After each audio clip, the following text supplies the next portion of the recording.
सुमन गुप्ता, सह आचार्य, राजकीय कला महाविद्यालय कोटा। आज मैं आपको दुर्खिम के सामाजिक एकता का सिद्धांत बताने जा रही हूँ। दुर्खिम की प्रख्यात पुस्तक सोशल डिवीज़न ऑफ लेबर 2 भागों में बटी हुई है। प्रथम भाग में सामाजिक एकता का विश्लेषण है। दुर्खिम का कथन है कि सामाजिक एकता के स्वरूप में परिवर्तन होता है। यह परिवर्तन यांत्रिक एकता से क्रमशः सावयवी एकता की ओर होता है। अतः सामाजिक एकता के 2 विभिन्न रूप हैं, प्रथम यांत्रिक एकता और द्वितीय सावयवी एकता। प्रथम एकता की विशेषता एकरूपता है और द्वितीय की विभिन्नता।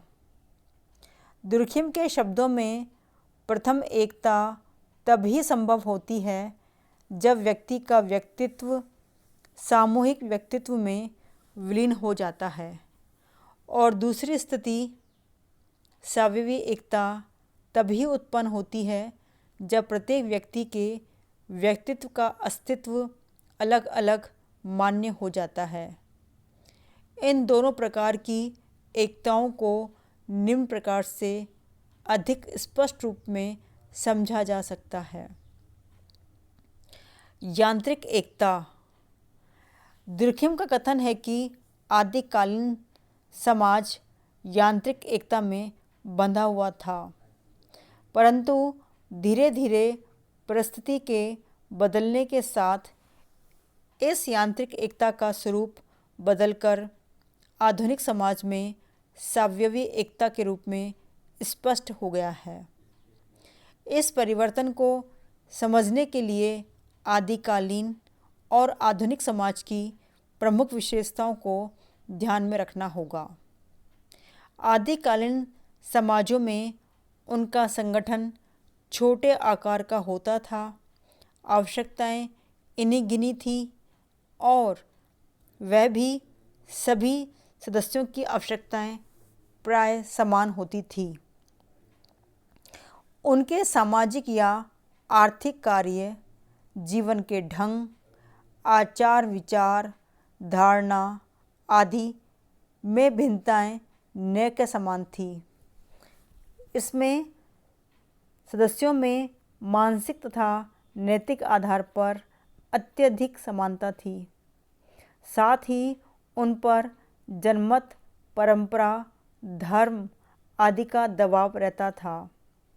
इन सबके फलस्वरूप उस समय व्यक्तिगत समानता के आधार पर एक ठोस एकता होती थी, क्योंकि सामाजिक या वैयक्तिक जीवन के किसी भी पहलू में उल्लेखनीय भिन्नताएं शायद ही मिलती हो।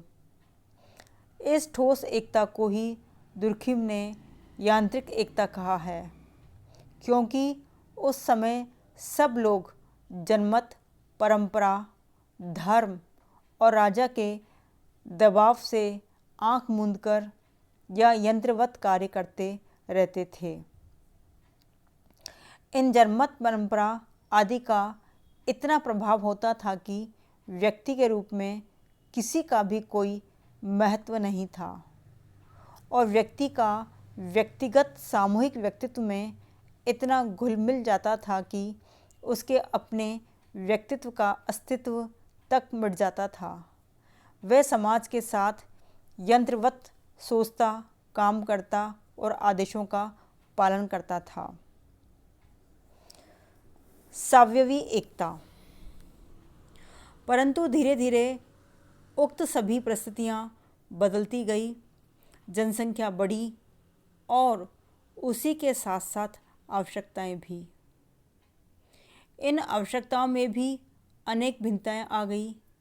इन विभिन्न आवश्यकताओं की पूर्ति के लिए बड़े पैमाने पर सामाजिक कार्य या उत्पादन कार्य प्रारंभ करना पड़ा, और साथ ही श्रम विभाजन की आवश्यकता भी अधिकाधिक अनुभव की जाने लगी। श्रम विभाजन के फलस्वरूप कार्यों का विशेषीकरण हुआ, क्योंकि श्रम विभाजन के अंतर्गत प्रत्येक व्यक्ति निरंतर एक ही प्रकार का कार्य करता रहता है। इस विशेषीकरण के फलस्वरूप व्यक्तिगत भिन्नता उत्तरोत्तर बढ़ती गई और उसी के साथ ही साथ विभिन्न प्रकार के स्वार्थों का जन्म हुआ। साथ ही श्रम विभाजन के फलस्वरूप अनेक प्रकार के पेशा समूह बनते चले गए। श्रम विभाजन और विशेषीकरण के कारण व्यक्ति का महत्व बढ़ता गया। इस प्रकार सामाजिक और व्यक्तिगत जीवन के प्रत्येक पहलू से भिन्नता का साम्राज्य हुआ। इससे प्राचीन समाजों की भांति व्यक्तिगत समानता के आधार पर सामाजिक एकता को बनाए रखना संभव न हुआ, परंतु इसके स्थान पर दूसरे किसी सूत्र या बंधन की आवश्यकता अनुभव की गई, जो कि समाज की एकता को बनाए रखे। ये बंधन आधुनिक समाज में श्रम विभाजन है, क्योंकि श्रम विभाजन में विभाजन होने पर भी एकता या संगठन या सहयोग की आवश्यकता होती है। किसी प्रकार के श्रम विभाजन में सहयोगिता का होना प्रथम आवश्यक तत्व है, क्योंकि श्रम विभाजन के अंतर्गत प्रत्येक व्यक्ति एक विशेष प्रकार का कार्य करता है, जबकि उसे आवश्यकता होती है नाना प्रकार की सेवाओं और वस्तुओं की। यह आवश्यकता प्रत्येक व्यक्ति को दूसरे व्यक्तियों के साथ एक सूत्र में बांध देती है और दूसरों के साथ सहयोग करने को बाध्य करती है। उदाहरणार्थ, श्रम विभाजन और विशेषीकरण के कारण हो सकता है कि एक जूते बनाने वाला साइकिल बनाने का काम और एक साइकिल बनाने वाला जूते बनाने का काम न कर सके, परंतु दोनों को ही एक दूसरे की सेवाओं की आवश्यकता है। इसलिए वे दोनों एक दूसरे से संबंधित और एक दूसरे पर आधारित हो जाते हैं। अतः स्पष्ट है कि आधुनिक समाज में श्रम विभाजन के फलस्वरूप विभाजन और विशेषीकरण होते हुए भी विभिन्न सामाजिक विभागों और व्यक्तियों में अंतः संबंध, अंतः निर्भरता और एकता है।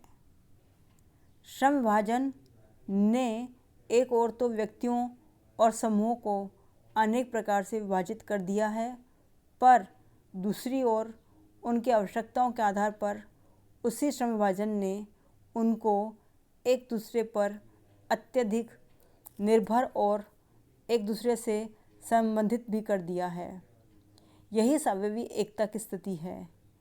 इस प्रकार की एकता का नाम भी दुर्खिम ने स्वाभाविक एकता इसलिए दिया है कि यह एकता प्राणी के शरीर में पाई जाने वाली एकता से मिलती जुलती है।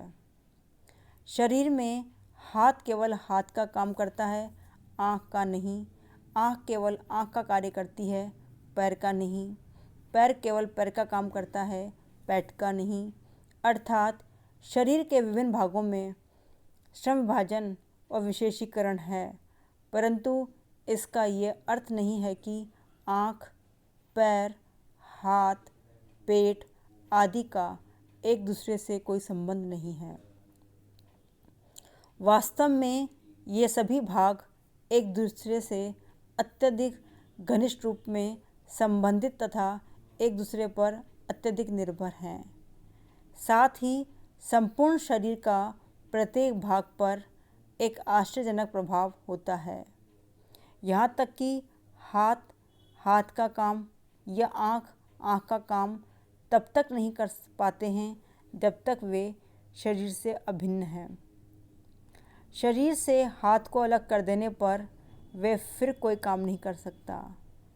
आधुनिक युग में सामाजिक श्रम विभाजन और विशेषीकरण के फलस्वरूप भी प्रत्येक व्यक्ति का विशेष प्रकार का कार्य, व्यक्तित्व तथा अनुभव होता है, परंतु अपनी अन्य आवश्यकताओं की पूर्ति के लिए उसे अन्य अनेक व्यक्तियों पर या विस्तृत अर्थ में समाज पर निर्भर रहना पड़ता है।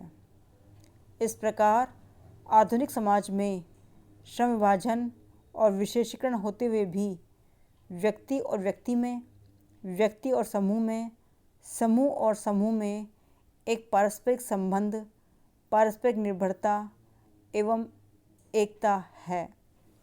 यही सावयवी एकता की स्थिति है।